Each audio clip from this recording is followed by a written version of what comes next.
Hello everyone, so today we will be doing a little storytelling. This will be my first ever time, and I'm really bad at telling stories, but I had to share this with you guys in case you guys go to where I'm telling you guys the story. I'm telling you guys where I actually go and went and traveled to. So this will be my experience on my Laos trip.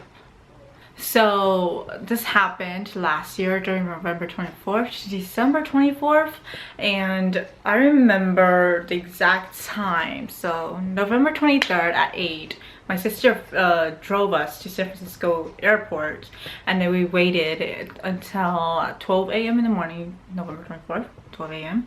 and we got on the plane, flew, and it was a 13 hours and 40-minute flight, so it was like horrible to me. Like the flight was very horrible because it was very stiff. Let me tell you how the airplane is set up. Like the airplane is like a huge airplane. It's like the biggest airplane. I think it's the biggest because there's like a left side, a middle side, and a right side.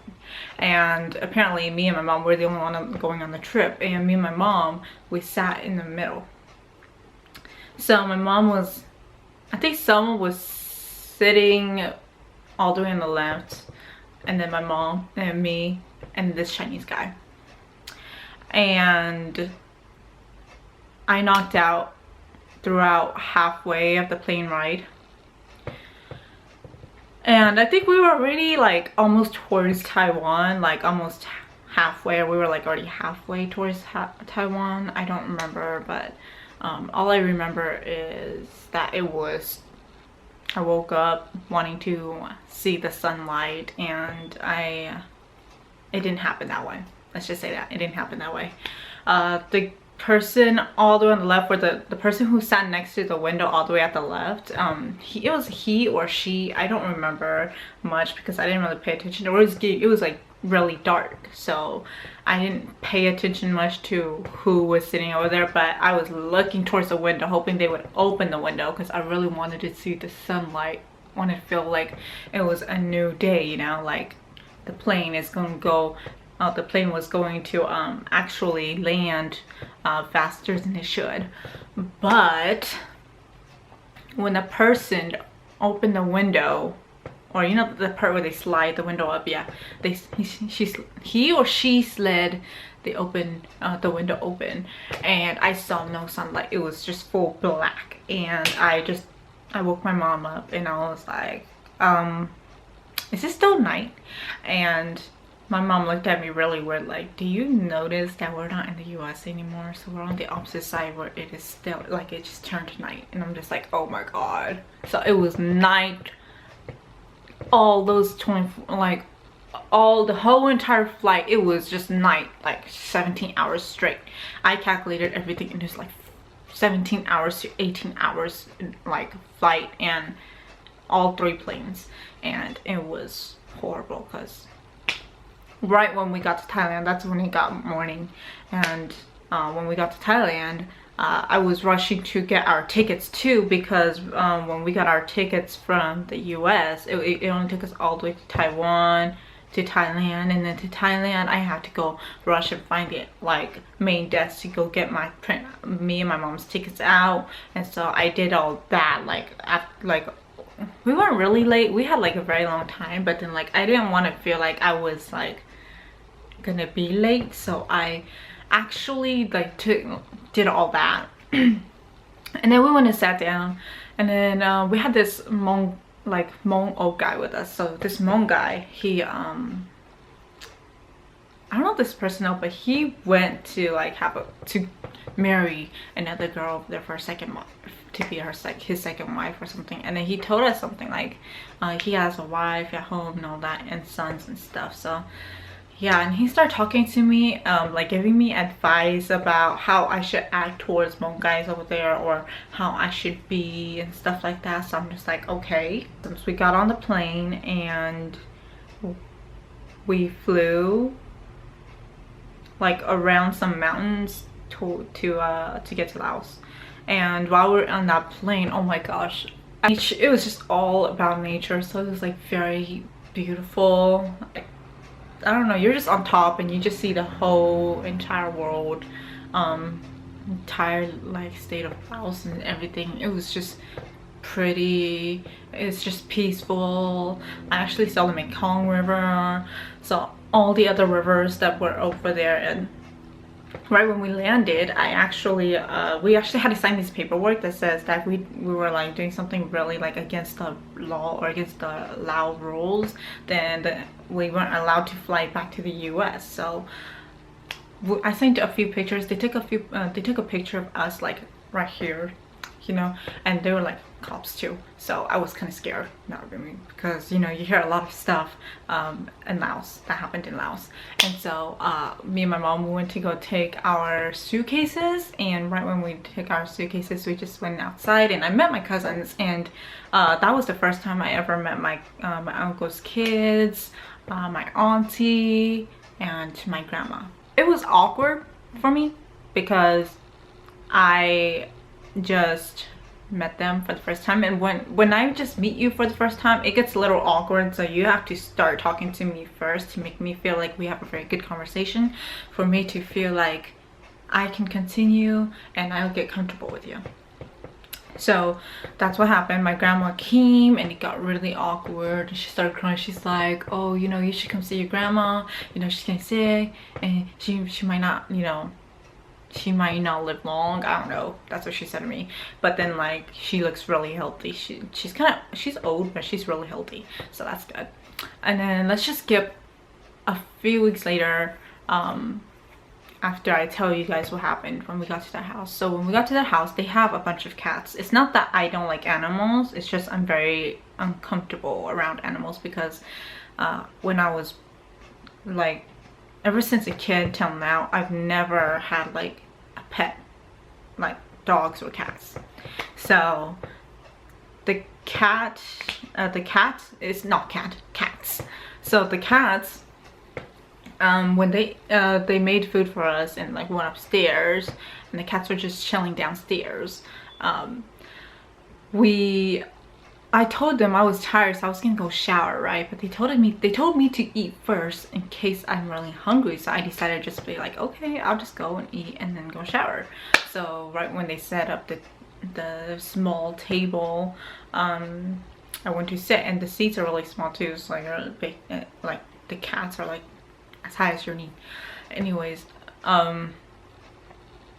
so the cats kept walking around and everything, and they decided just, I don't know, I got very uncomfortable because the cats walked around the thing, and I never eat around animals like walking or getting hungry around me. So I was just like, okay, this is weird. So I kept turning, and then they kept laughing at me because I've never like ate like that before. So it was embarrassing. But I went upstairs, grabbed my clothes, went to bathe. So right, like some people know this, but when they say shower at Laos, or when you're in Laos, you don't shower, you kind of bathe. It's like not a bathtub or anything. It's basically you just have some type of bowl, and then you just grab water from a bin and then just splash it all over you.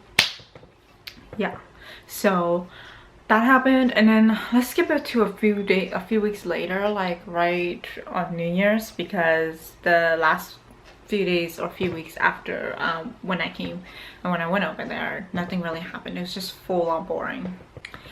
So right when New Year's came, the first day usually it's not hyped. That's what I heard and what I saw. So the first day of New Year's, not that hyped. It's just the first day to set up and everything. But if you want to go and have fun, you're welcome to go. But usually most people don't go the first day. I don't know why.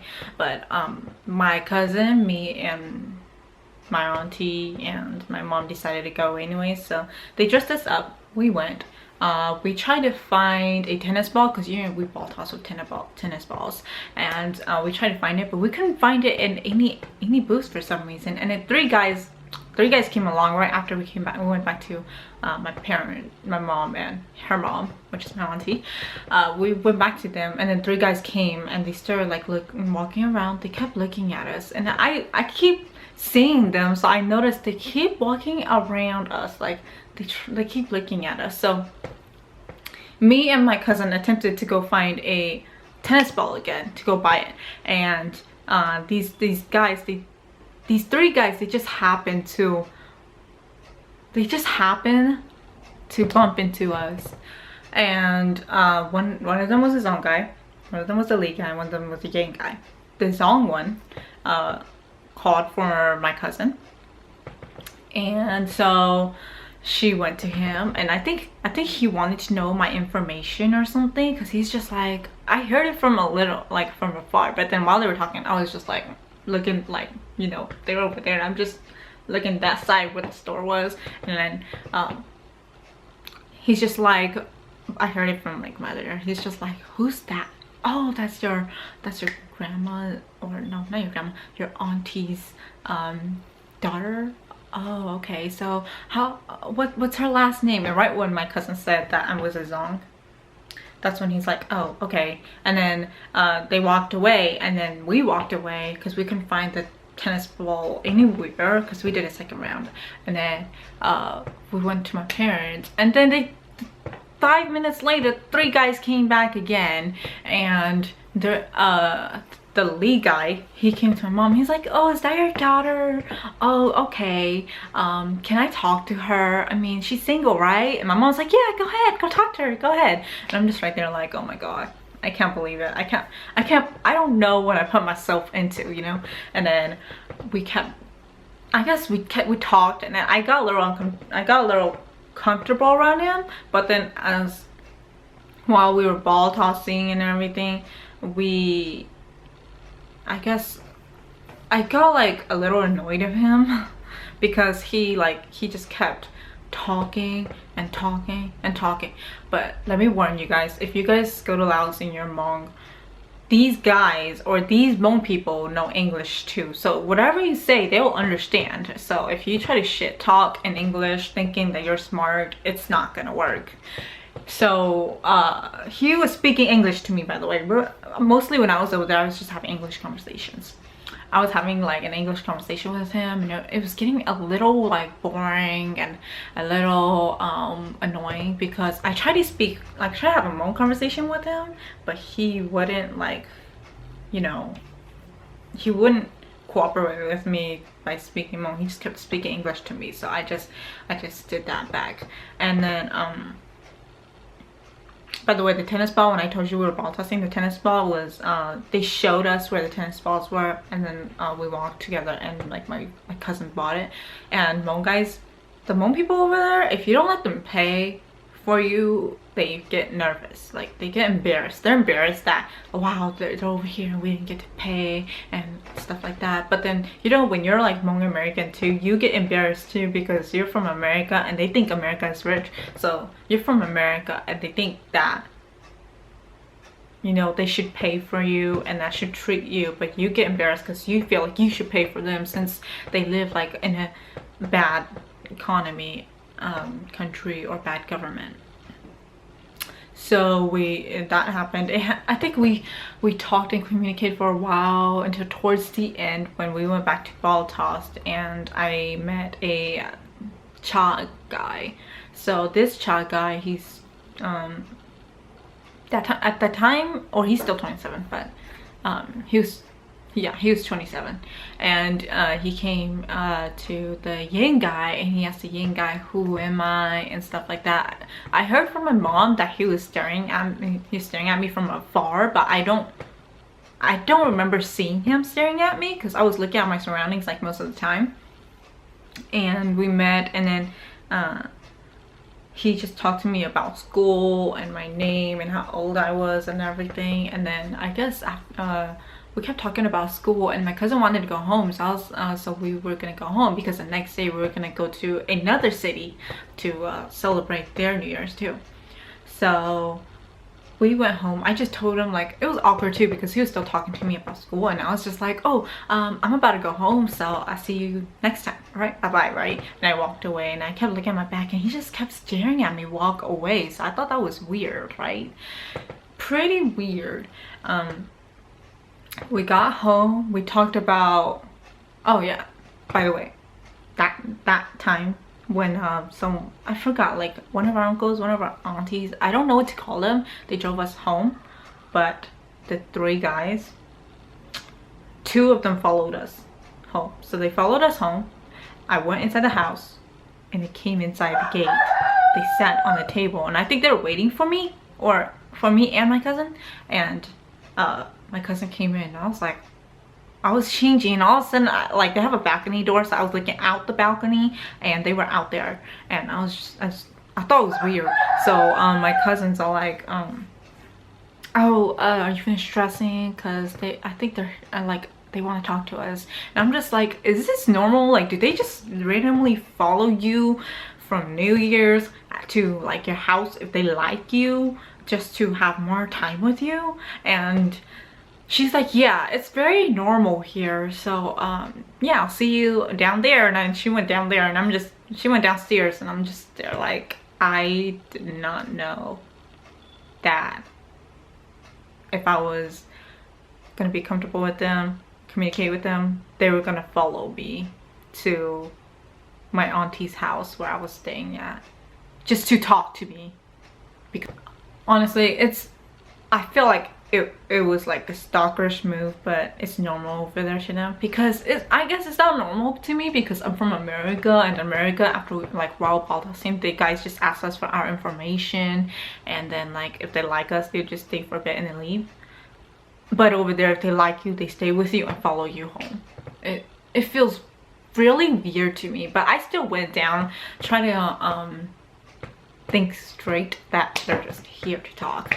And the zone guy didn't stay long. He left early, and then the lead guy, he stayed because he wanted to talk to me more. And then yeah, I kind of told him to leave because it was getting late and I didn't want to talk to him. He was like getting annoying. I didn't talk most of the time. I just let him talk. I was just like, yeah, because it was just getting a little annoying. And I don't know, he was just talking about random stuff. I don't remember what we were talking about, but yeah. And then the next 3 days I went to another city to celebrate their New Year's. I only went for 1 day, and honestly it wasn't as fun as the city I was staying at. And we did go to some type of history place. Supposedly General Ving Pao had a war there or something, but I don't know. We went there. It's like the place with a lot of rocks, and it has holes in there, and it has like a lot of like bomb places and stuff like that. And so we went over there. We had like a little picnic over there too. Came back the next day. Didn't go to New Year's the next day after we came back, and we just stayed and watched movies. We just stayed and watched movies because it was raining and it was really cold. And you know, when it rains over there, it's like pouring rain. It's not like the rain in the US. So we did that, and then the next day after that, we went to New Year's, wore hmong clothes and stuff. The next 2 days, like those next 2 days, it wasn't really all bad. It was just you go to New Year's, come back, and that's it. So those 2 days really that. And those 2 days, I think the Yang guy from the three guys, the Yang guy, he came at night to talk to me because he confessed to me through like Facebook at the time. And he's like, oh yeah, I like you, but I was nervous, I'm scared to tell you and everything. And yeah, I think those 2 days he came to see me at night. And then the next few days after that, the next day after the 2 days, I guess we stopped talking for a bit. And then I went ball tossing again, and I met the Chai guy again. And then ever since from then, he's been following me around. He's been talking to me a lot. He's been trying to know where I live. He knew where I live, but he didn't want to act like, which I kind of thanked him from that, because he didn't want to try to act stalkerish. So it was good. And then yeah, I think the last day of New Year's, because he kept asking me like, where do you stay at? Where are you staying at? And I don't want to tell him. I'm just like, if you want to talk to me, just come to New Year's, because I was like a little annoyed of him.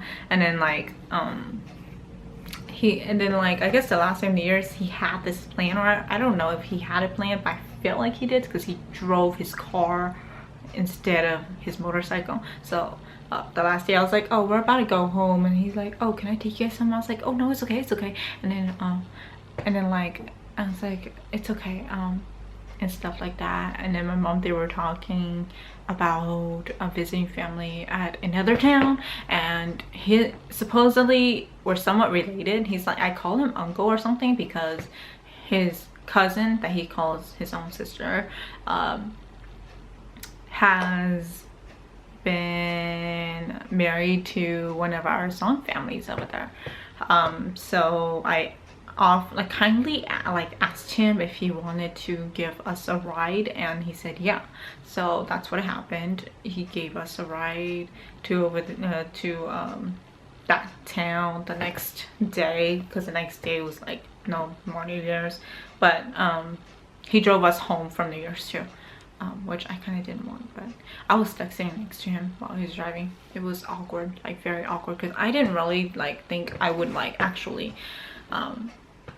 go home with him, but he stayed with me too. So he took us out to eat. Next day took us to that town to meet family, and then we went to go see the garden and everything. It was very pretty. Like I think if you love nature, you would totally go.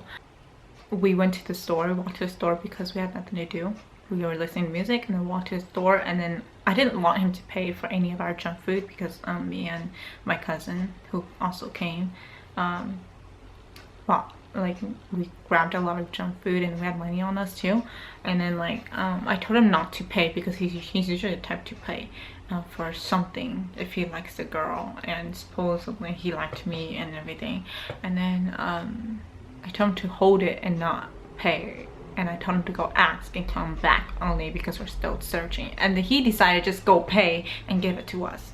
And then that's when me and my cousin Pachia, we felt very embarrassed, but then we just kind of like let it go after that happened. And then I think the next day he actually went for a meeting to the city that we went to celebrate New Year's at, and then he never came back until the night before I was gonna go back home. So that day before I was gonna go back home, we actually went to the waterfall. I think it's called Quincy Waterfall. I don't remember much. I don't really know the English name for those places, but I do know like the Hmong name for the places. So the waterfall, and then we had like a little mini picnic over there with my other uncle's family and my auntie's family, and yeah, so went to the waterfall, came back home, had a really great time. By the way, I also met this Vane guy on the last day too. This Vane guy, two Vane guys actually. They were like, one of them was really calm, so he was okay. Like I didn't mind him like lurking around me. But the other one that tried to get at me like the whole time, he was like so annoying. He followed me to the waterfall too. I honestly, I went without knowing that they would do those stuff, so I actually like found out right after I came back, or right after it happened. And yeah, that's my experience. Like I don't know, I try to rush through this story, so I'm sorry if you guys didn't understand what the heck I said, because I'm like a really bad storyteller, but I had to tell you guys. So if you plan to go to Laos and you're not married, no matter what, if you're taken, you're single, they will try to get at you. Just not when you're married. When you say you're married, then I think they'll back off. But yeah, they will try to get at you no matter what, and they will follow you everywhere too. It's weird. Like I never really known this until like it happened to me, and it gets a little, trust me, it gets like, it doesn't get a little, it gets super very annoying because you're not used to those kind of stuff, and it's happening to you. And when it happens to you, you think like, oh man, this guy is very like stalkerish, but I don't know. But I do have some pictures and videos of my Laos trip, so I will post that up for you guys to see. I will post that up for you guys to see, and it's going to be on another video, so look out for that. So yeah, that's my experience. So remember, if you're single or taken, no matter what, they will follow you, so be careful. And no matter what you say, no matter how you are, if they like you very much, they will come every single night, every single day. They will follow you anywhere you go and everything. So when I came back home, by the way, when I came back home, the vain guy that I told you I didn't like, he called my mom when I was in Thailand. He called my mom and he's like, oh yeah, he Facebook called me at the time. He's like, he wanted to talk to my mom, so I gave my mom the tablet, right? And he's like, oh, can you save your daughter for me, blah blah blah blah blah, right? And then my mom's like, I don't know how to safeguard people. And then all of a sudden we clicked, and then the child guy calls and be like, oh yeah, can you save your daughter for me and everything? And then my mom's like, I don't know how to save it for you guys. Okay, whoever she chooses, she chooses. And obviously at the time I was like, I am not gonna choose anyone. I'm not gonna choose anyone. Sorry for the rooster, because Hmong family always have chickens. But yeah, I said I was not gonna do it for anyone or anybody. I was not gonna choose anything. And then I came back home and I found out that the child guy, he followed me to Thailand, and he couldn't find me because I already left. And he wanted me to call him. He wanted me to call him when I get home. But right when I got home, this is when he was Skyping me, and this is when I got home, he's like, so are you home yet? And I was like, yeah, I just got home. And he's like, oh, can we talk? And I was like, yeah, I'll call you in a bit. And then I called and he didn't answer, and he's like, oh yeah, I'm at work right now, I don't really have much signal. So I was like, okay, it's fine, just let me know when you're available. But I'm heading to bed because I was like tired, and the next day was like Christmas, and like we had like plans, so I kind of just left it at that. And then